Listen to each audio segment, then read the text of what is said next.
First and foremost, I am a student, working towards the 10,000th hour, juxtaposed by the notion that failure, which is seen by many as the end, is simply the confirmation of those who have traveled the road to success as a necessary landmark along the journey. I identify with that landmark, but I also identify with the journey.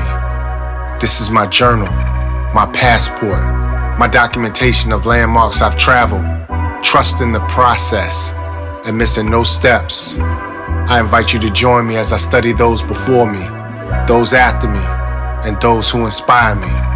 This is Works Progress.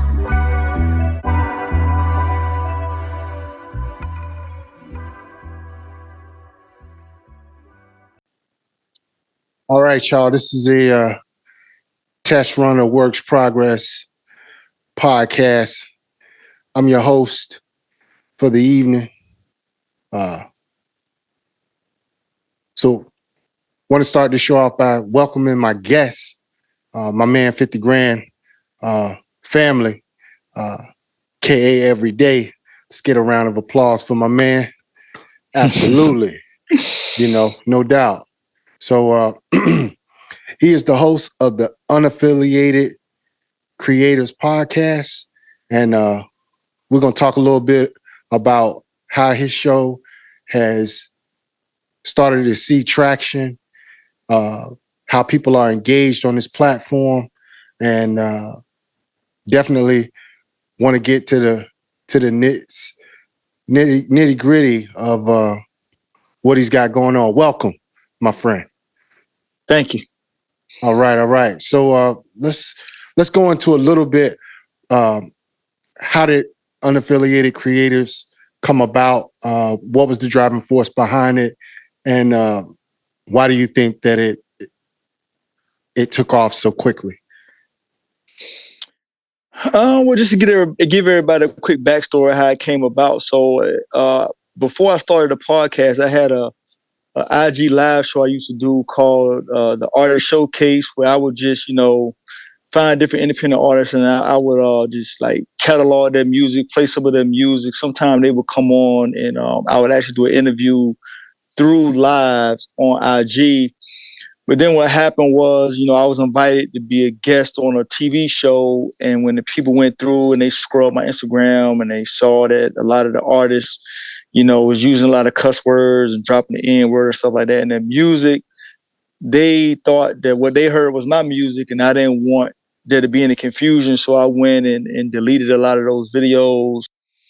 And then that was kind of very eye-opening for me. So then I decided to keep that going, but I just figured I might as well do a podcast, because if I did a podcast, at least I would be able to control the situation a little bit better versus going live. So now it's kind of the same format. I just gave it a different name, and now it's a podcast. So, if artists come on and they do decide to cuss whatever, I can go back and I can edit the audio. So at the end of the day, I have more control of what's going out to the public. So, gotcha.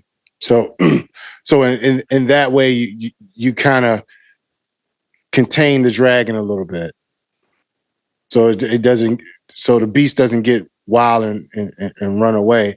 So, have you noticed that the areas that people are reaching out to you from? Have you been tracking that at all, as far as where these artists are checking in from? So most of the artists that I even get a chance to interview or just contact me, most of them come through IG.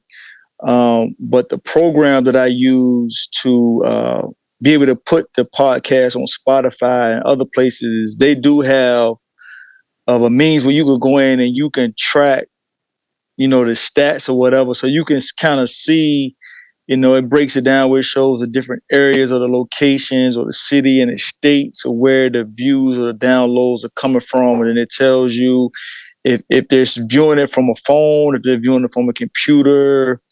And then it shows you if they viewed it or listened to it from Spotify, or if they use another platform where you can put podcasts to listen to it. So it's very user friendly, and it's very helpful to kind of get a gauge of where you're getting your listeners from. Got you.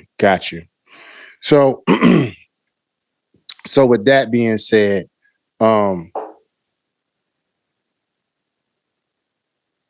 what do you think is your main goal to achieve with this platform?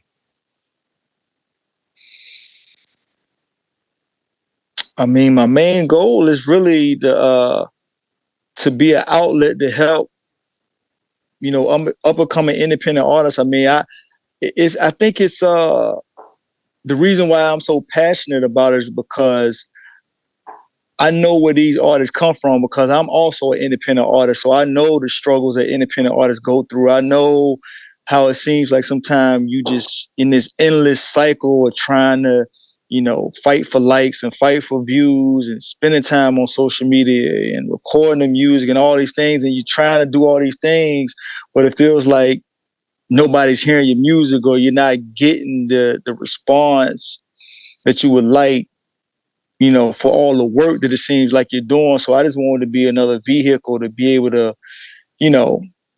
spotlight these artists or give them another avenue to be able to showcase their music. And I'm hoping, in time, the podcast will grow.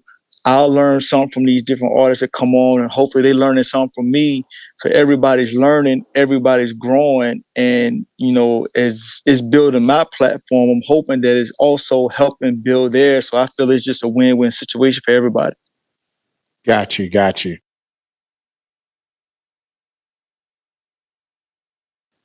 With that being said, how does that play out in the long term scheme of things, that that win eventually becomes a win for everybody as the platform grows? The more people win, the more valid it seems that the platform is working, and more, which would hopefully encourage more people to get involved and have more of these kind of platforms out there, so that, the ultimate goal is that the main thing I see with these independent artists is that they don't have a platform. But if more artists decided to create these kind of platforms, there'd be less need for the SoundClouds of the world, and I guess that would segue into my next question. How do you tell these artists with platforms like SoundCloud, where they're forcing artists to share each other's music, if they all just started interviewing each other and building all of their audiences? Wow, it sounds like that's in a way, that's more powerful than them sharing each other's songs on SoundCloud. If they all shared it on the same kind of platform and grew their audiences that way, it would seem as if that would be a better solution, similar to what you're doing. If you're sharing their music, they're sharing your, and other people are sharing theirs, and more people do what you're doing, then that ultimately gives power back to the artist, wouldn't you think? Yeah, I think what it boils down to is, of course, every artist don't have the resources to, start doing something like this.